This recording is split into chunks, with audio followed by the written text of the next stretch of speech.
In today's episode, You mentioned anxiety there, and you also mentioned you used to self-medicate with smoking a little Mary Jane back in the day. So I'm just curious because it's such a huge issue right now, and so many people are suffering from anxiety. And I'm just curious, have you found tools, mechanisms to be able to cope with it now over time? It's interesting. So about 2 months ago, I've had what I would consider mild anxiety most of my life. It's what I get for being Jewish. Yeah. But Wow. for the first time in my life, maybe about 2 months ago, I had actually really severe anxiety, and had a panic attack, and because I was having health issues that the doctors couldn't diagnose. This was separate from my shoulder. I was having chest pains, and they basically did all the tests and basically couldn't, or they're like, you're perfectly healthy. I mean, work out almost every day, meditate, sleep, getting a fair amount of sleep.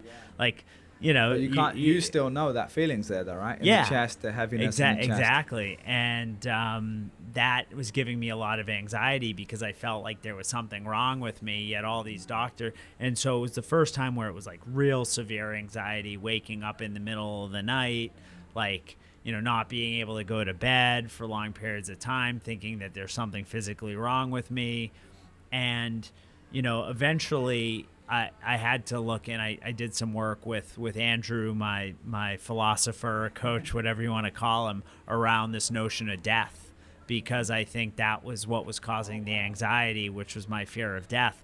So what I had to do is actually go and stare death in the face. So he recommended a book called The 5 Invitations. I'm not going to try to pronounce the author's last name, but it's an amazing book. And what I did is I basically had to look at that and really figure out why that was giving me a lot of anxiety. Now, that didn't help with my physical pain, but it certainly calmed my nerves. And what I would say overall, what I've done over the years, certainly since right before I got sober and certainly the 4 years since, is try to have a daily meditation practice, eat well, get enough sleep, Get the basics eat right. well, and for the most part, the anxiety stays in check. But to me, I think it's one of those things that, at the end of the day, it doesn't. It's also like not overwork myself, right? Like the older I get, the more I'm like, I can't work 12 to 13, 14 hours a day. I just can't. And so it's how do I fit the most amount of productivity into a 10-hour day? And if I work on the weekends, which I do every weekend, but it's not like I'm grinding and trying to burn.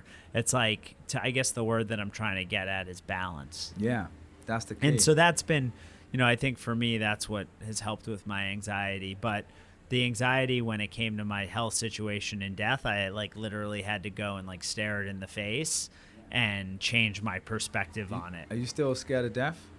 No, I actually think through the work that I've done over the last few months, I actually appreciate life way more. Because that. Yeah, because I realize, look, the reality is we're all destined for the same fate. And if I realize that this day is the only one of its kind, I'll appreciate it a lot more. Yeah, that's beautiful. And so, in some ways, by embracing death has allowed me to live more fully and presently.